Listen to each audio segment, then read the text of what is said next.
You're listening to Potty Mouth Radio, the home of movies, music, television, and comedy.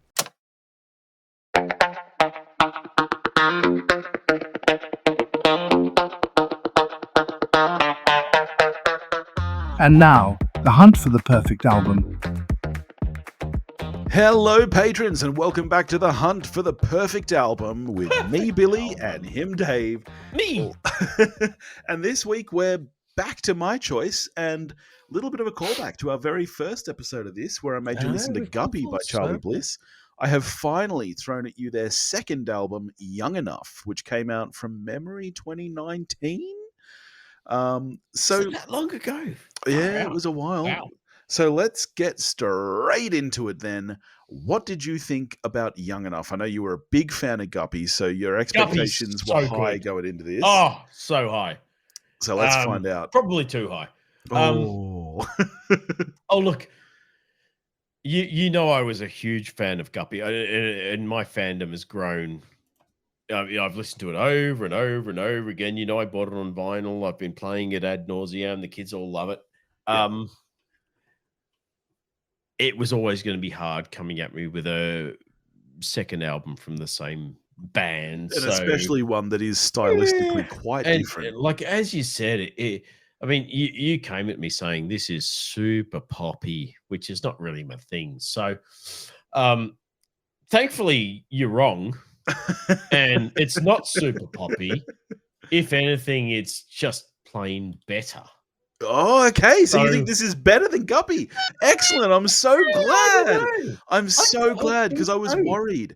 I also think that this is better than Guppy. I just think that you can hear the maturity. I think that they've grown since that first album, and I think that's why stylistically it's different, because they're fucking kids. Let's be real. They're like 20, 22, 23. They're still figuring themselves out and figuring out who they are and what they play and what they write about and stuff. And I think that this is just the next evolution of that. I'm so glad that I agree. I think, and I mean, you said it's lots more poppy. I don't know that it is. I think it's still quite you've still got that grungy guitar in there. There is some grunge. There's a lot more keys though. There's a lot more synth. Sure, but that guitar you've got like a guitar and drums thing that you had in the first one in there still. And to me, it's more rock than pop, I guess. Yeah, okay. See, I would define it as power pop. To me, it's very similar to bands that I listen to, like, say, Fountains of Wayne, which again, they're a 3 or 4 piece band, very guitar and drums based. Yeah. But it's stylistically, I would define it as power pop more than anything. Oh, but maybe that's just me being... But I certainly wouldn't just call it pop. No. To me, pop implies, in fact, I would actually say that the first album, to me personally, feels more pop than this. Really? Okay. Because Eva's vocals are more bubblegum in the first album than they are in this. This is her, I don't know if it's a stylistic choice or just her kind of growing up a bit. I don't know. Yeah. But her vocals in this are a lot more straight. I don't know how to say it without sounding insulting to either album, because both albums are fucking great. But it's less bubblegum in this one, if that makes sense. I know what you mean. Yeah. But that's not to diminish her vocals. Her vocals are still great. It's just, I don't know, they're a little bit more grown up. Yeah. And that's not to say that this album grabbed me from the get-go. Okay, all right. So let's start with Blown to Bits. We'll start with Blown to Bits, which I thought was fine. It's a great song. Strong bass line, really strong bass line. Yeah. Life as I know it, anything goes. Karate lessons, reality shows. I feel so tired, can't believe this is it. It's gonna break my heart to see it blown to bits.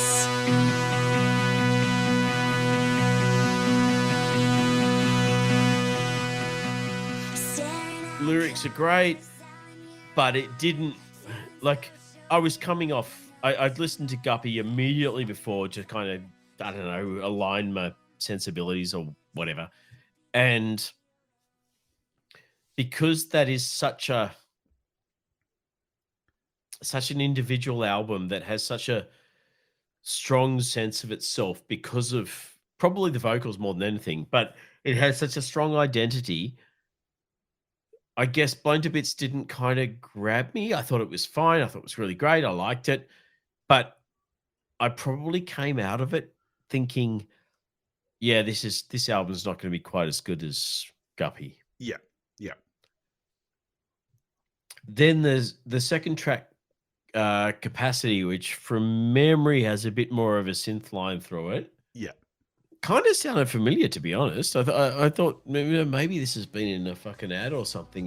This is sounding more familiar, and I'm kind of liking it more. Every wave is just that crashing and crashing. If it haunted you, then now you don't remember it.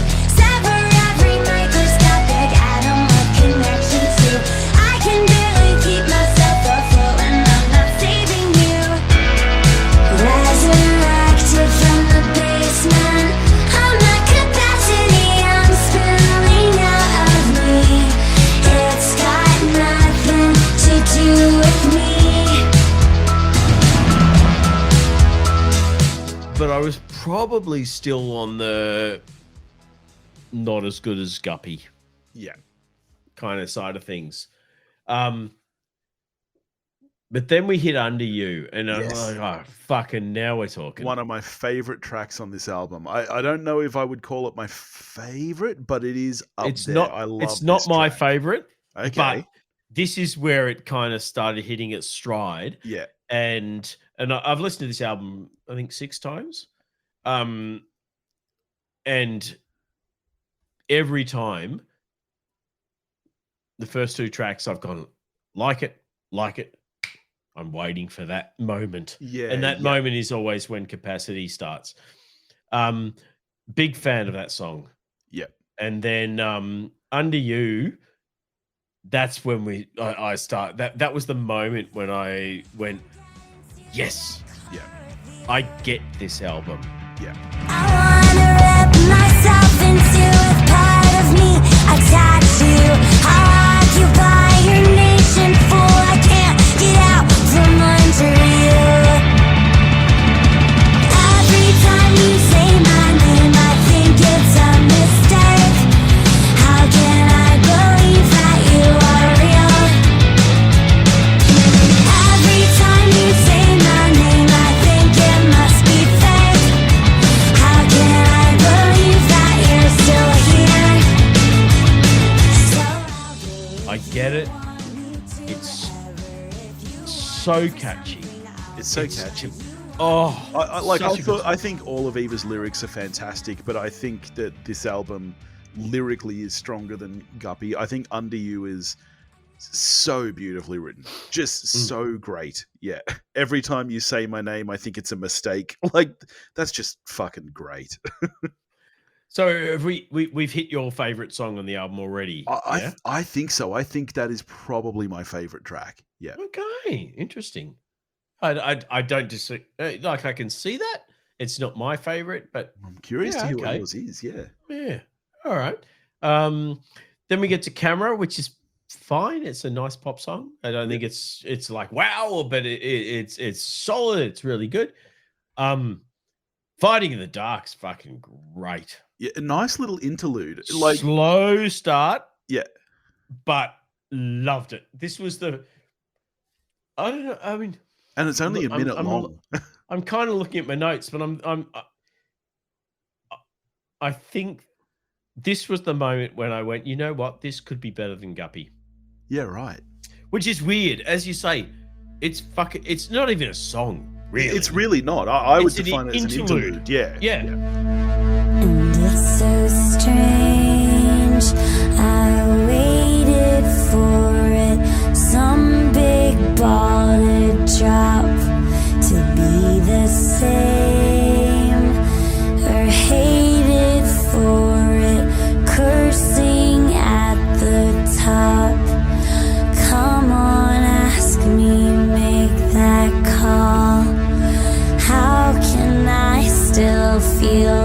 so small. You became. I'm faded for it, fighting in the dark. But it's an interlude that made me go. There's something really emotive about it. I get this album. Yeah. Something, and there's an album that I might give you. I might give it to you today. I don't know. I might give it to you in the future. I don't know. There is a Tom Waits album that has similar sort of moments, I guess, where they're not even really fucking songs. They're just kind of they're a transition from this point to this point. But it's that transition that makes you go, "Oh, I fucking love how he did that." Yeah. Fighting in the Dark was that for me. This was like a transition point in this album, which weirdly enough led into what felt like the most kind of commercial song and probably one of my least favorite. Young Enough. Yeah. I kept on waiting for it to go Young and Dumb. I was like, yeah, not the fucking Luxford. And it is. It's a lot slower. It's a lot poppier. It's a perfectly fine pop song. Yeah. But compared to what's on either side of it, it almost feels like a dud note, which seems hugely unfair. Yeah. But you go from that into Bleach, which is fucking earworm pop joy. Yeah. And so you think, yeah, that shit before, that's not very good. This is, this is great. Have we hit your favorite yet? No. Can I take a guess? Is it the next track, Chat Room? No. Oh, because that would be my second favorite after Under You. I was chasing the chat room, talking about you. Everybody knows you're the second coming. Wasted a summer, slapping my face. Well, I wanna see you stripped down naked. I wanna see you stripped down naked.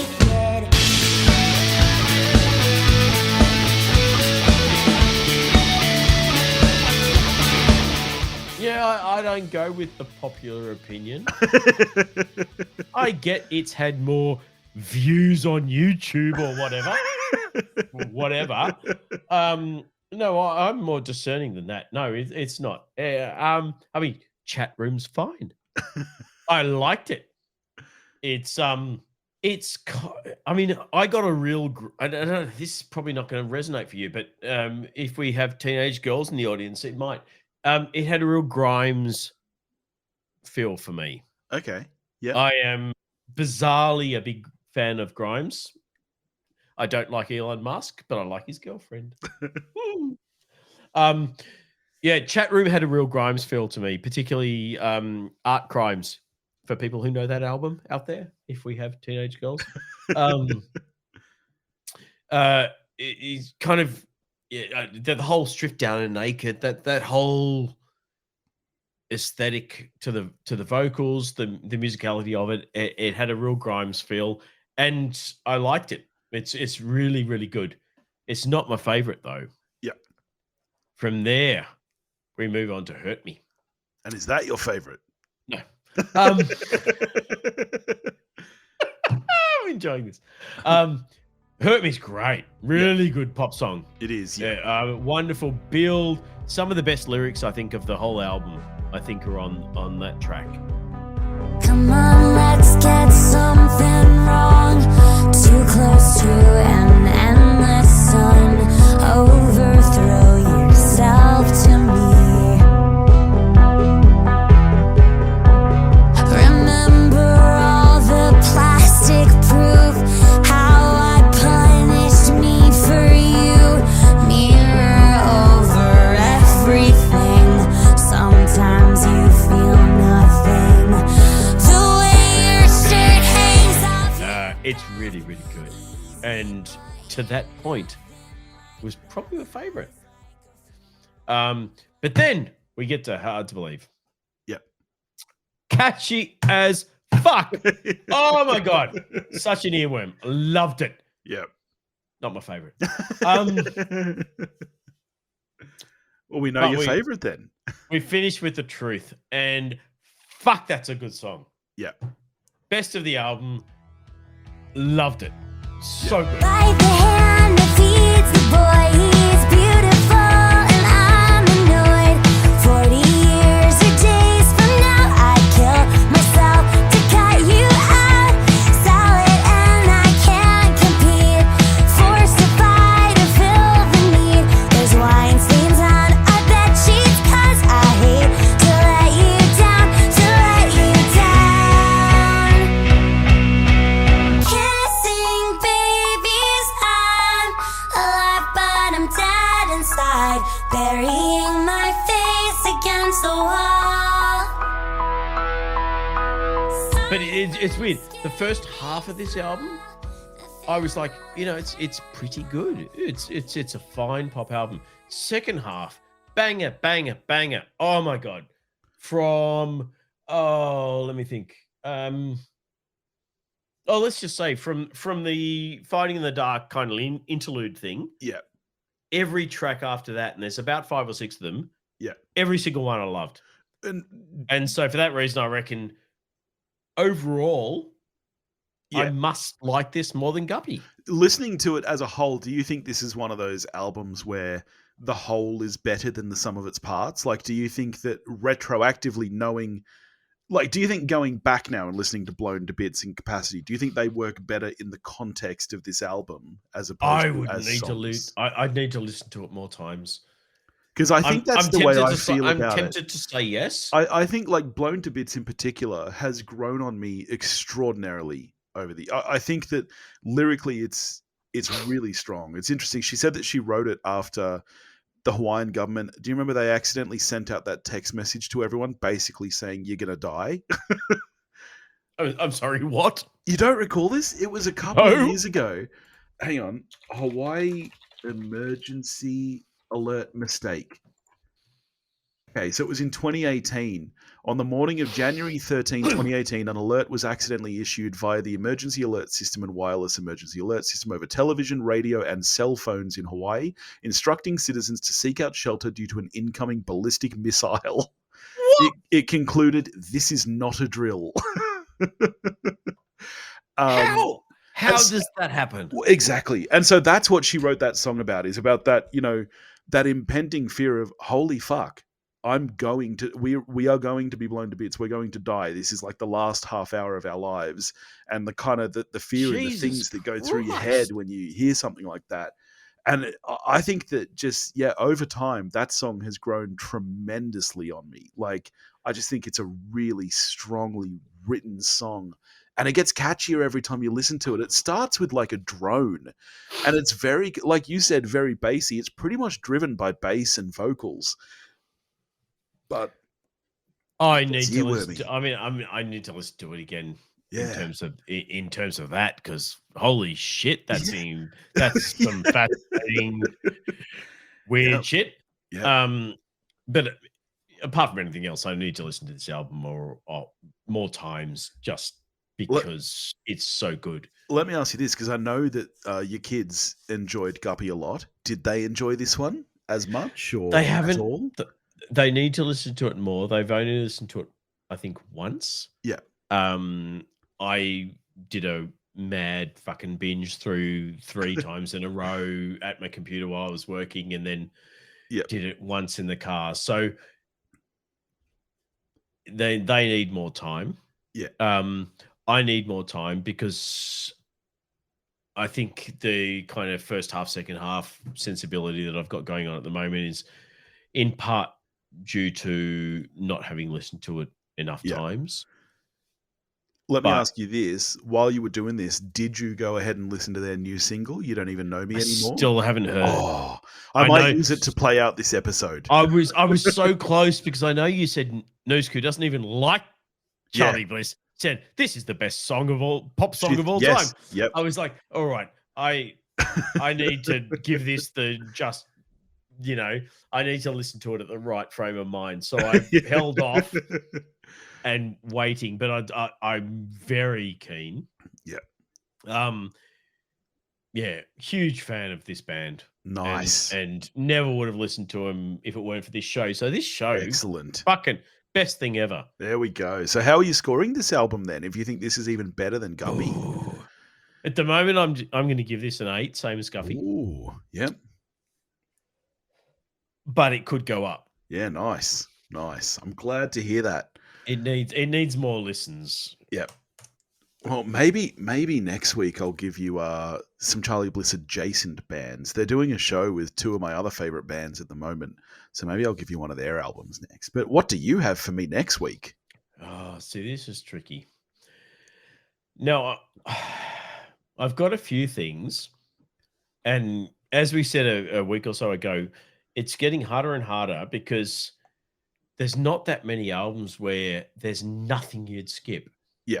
And more, the things that I think of in that sense are things that I think, surely he's already listened to this.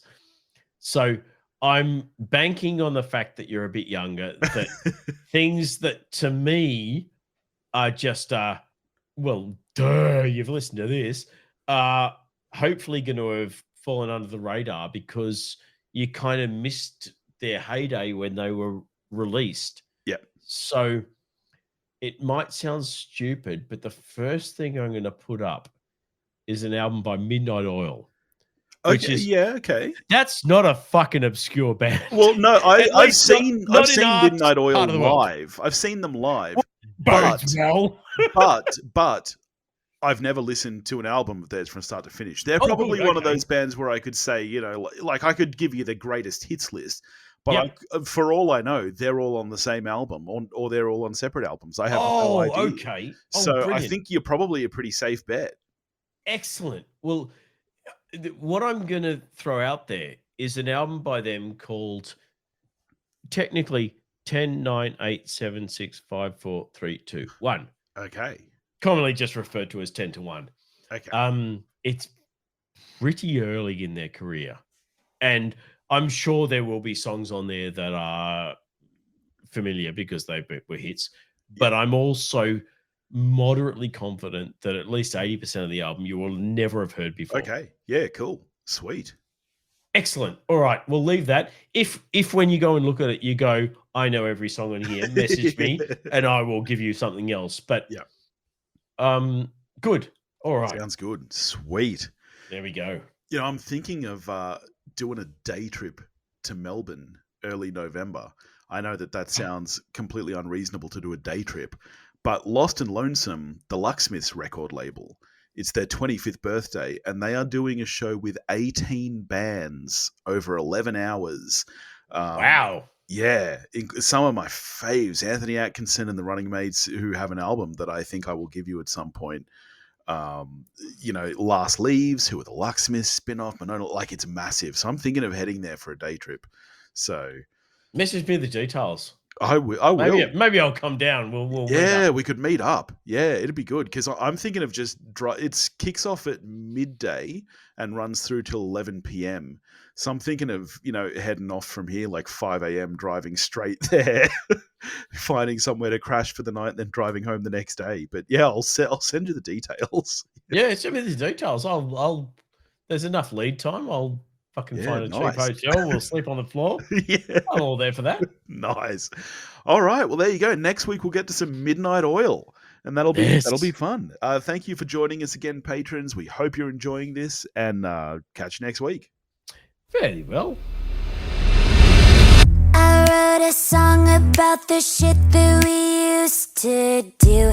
You didn't get it, but pretended to remember to. Cried at your door for ages. Our neighbors called the cops. Changing locks, numbers blocked. Oh God, please make it stop. Back when you left, I was half insane. Scared everyone on the uptown 6th Street. And let you go, said I know it's fate, but it was fake.